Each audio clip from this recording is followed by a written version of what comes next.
What's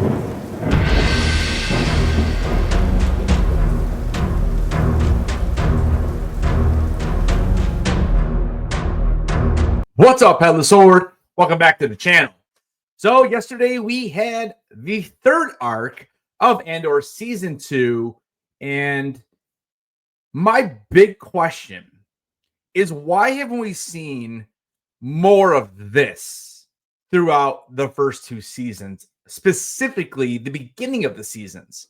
Because I did enjoy the last 5 episodes or so of Season 1. It just takes too long to get there. The biggest problem with Andor is that there's so much talking, it just drains you. And I feel like not enough happens to keep you interested. But yesterday's episodes, and I even had some problems with episode 7, still drawing it out. You know, this Force healer, it was fine. You know, we know it's in lore now. I thought it was weird. You know, he gets a gunshot. And you guys let me know in the comments, because I'll be honest with you, did this happen in the second arc, or was this some other thing that had happened that we just didn't see on camera? I don't think it happened, because I mean, a year to heal this thing, so I don't think I missed that. I feel like it was kind of weird. I don't know. Unneeded, I guess. In this video, we're really going to kind of talk more about episodes 8 and 9. And, you know, is my tone changed on the show? No, not really, but I will admit that episodes 8 and 9 were really good, and it was good even for Star Wars, because again, that has been one of my biggest gripes, is that the show doesn't feel like Star Wars. Those 2 episodes, they definitely did, and we're going to talk a little bit about that. But first, go ahead and smash that like button, subscribe if you're new, and let's break this thing down very briefly, and I'll give you my final thoughts on this arc. In episode 7, we see Cassian, and we now see also they are on Yavin 4. And one thing I would like to have seen, and we got bits and pieces, but instead of having that first arc with these 2 random groups like fighting, why don't we show like how this was all built? And again, I understand they're going back, you know, that was like what, 4 years, I guess, previous. And I just wish that they would have shown how this was actually built, and not so much the arguing, but like the communication between different factions, and how they actually came about to build this, you know. And I'm not talking about building yet before. I'm talking about building the rebellion. Instead of just showing a brief little war between 2 groups, and all of a sudden, you know, 2 years later, we have it all set up and ships are there and everything else. So that was my one gripe. Overall, though, I did think episode 7 kind of carried on what we've seen in the first 6 episodes, and it's just a little slow. Episode 8 definitely shifts gears into a much darker tone, and this is kind of what I've been waiting for. Like, this is what I thought the show was going to be like, and not that it's not dark, because Andor is definitely darker, but this kind of darker is really what interests me. You know, the whole scene with Bix and Imperial, to me, that's, again, I understand why they did it. I don't really care that it's in it, because at that point, honestly, I wasn't feeling like I was watching Star Wars anyways. But this episode is probably the best episode of the entire series, and this kind of episode is really what allows you to see the humanity on both sides, really. And I did like that, you know, Ciro and Dedra, they both kind of like were swaying where they wanted to go. You know, I think Ciro, you know, that character is really interesting, and it kind of does think that he ends up dying in this episode, which I guess we all probably assumed he was going to die in the series, and Dedra probably will in the last arc. But I feel like Cyril was very conflicted from the beginning.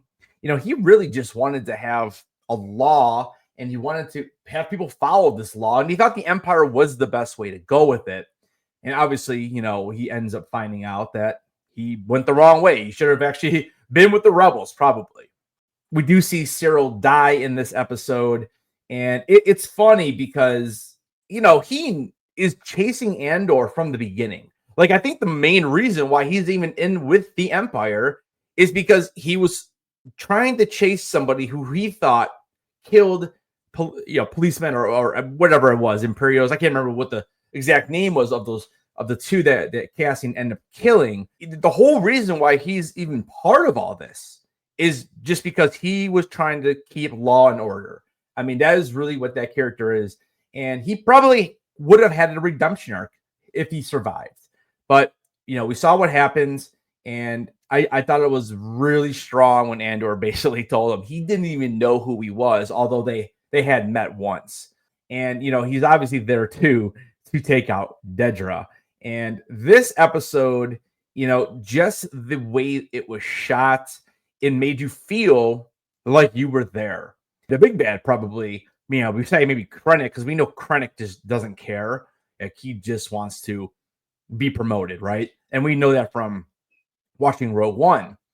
But whoever that Imperial leader was on the ground, that dude was really just a badass. And that really shows, how much the Empire just basically will do whatever it takes.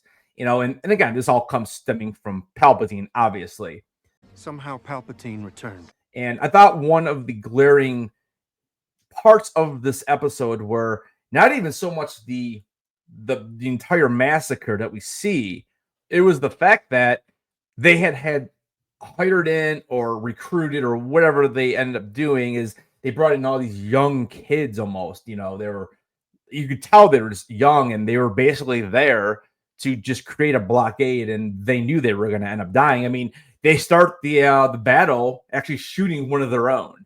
I'll get to my thoughts on this as far as Star Wars goes, but again, this was a really, really good episode, and we'll talk a little bit more about it when I break down the review of it.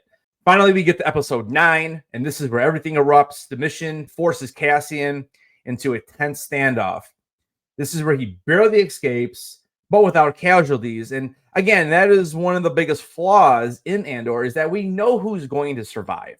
If you are in the show and we don't know you, there's a really good chance that you're going to die probably.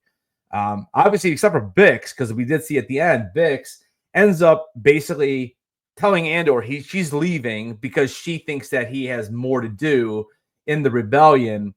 So I personally don't think we're going to see Bix again. At that point, what would really be the point to bring her back to kill her? So I think she will just kind of be off on her own, and she's already wounded mentally anyways. So let her go and just live. We see the absolutely amazing scene with Mon Mothma saying the speech, throwing out Palpatine's name. I thought it was really good. Again, I loved this episode as well. I thought 8 and 9 went well together. And we get a couple other small reveals in this as well.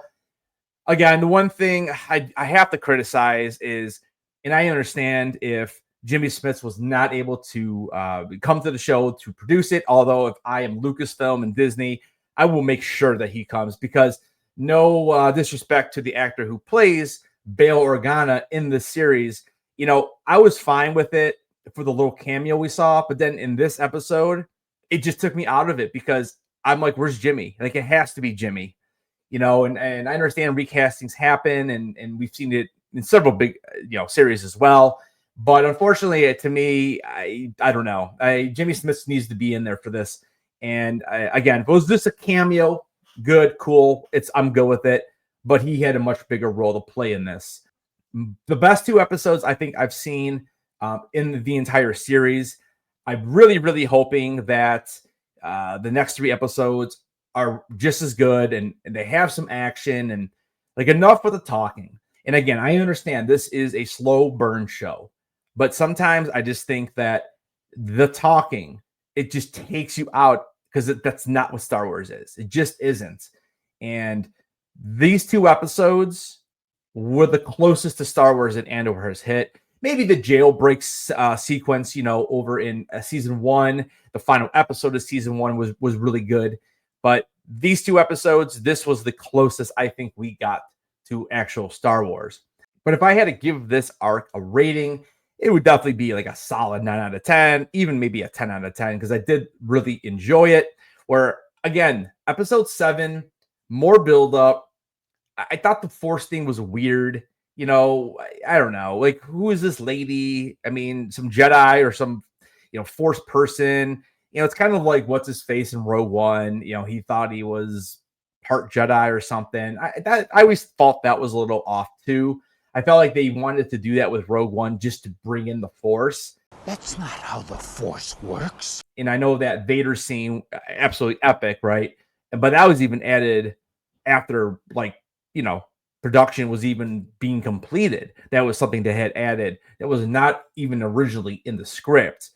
And I feel like they added him just to kind of bring in the Force because it was Star Wars. And I feel like this is exactly what the scene was with this lady monk or whatever you want to call her. But so again, that episode, just long talking, setting things up. Yes, I get it.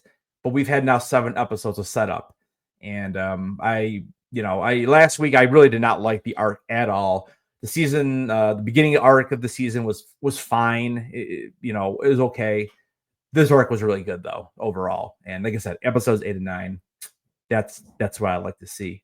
The one thing I did not mention was K2SO. That was awesome. The way that Cassian ended up, getting a hold of that droid, and we see him at the very, very end. Kind of like becoming him, and we get Andy Turek as far as the speaking voice and all that. So hopefully we get more K2SO in the actual final arc. One more thing I do want to mention that I thought was really, really good in this episode. It was awesome when the Empire was basically just blasting into the crowd. And then you have the K2 droids come out. And that was pretty horrific, honestly, because, yeah, we see death in Star Wars, but most of the time it's with a laser sword or whatever. And I mean, these dudes are just literally grabbing people, and a couple people that we've come to know, and are just chucking them, and their necks are breaking and their backs are breaking or whatever. And so that was pretty cool. The way they showed it, again, much, much darker episode. This one, in episode 9 again was really good. Was the escape a little easy for them? Mon Mothma and Andor. Yeah, it was a little easy. I mean, they had to go through a driver. He didn't even know what was going on half the time. But yeah, it was a little easy. But again, we knew that they were going to get out. I didn't really have much of a problem with it. All right, guys. Well, thank you so much for watching this video. We have 1 arc left. I'll be back next week with my thoughts and the final review for Andor Season 2. Don't forget to keep those heads on, and I'll see you guys in the next video.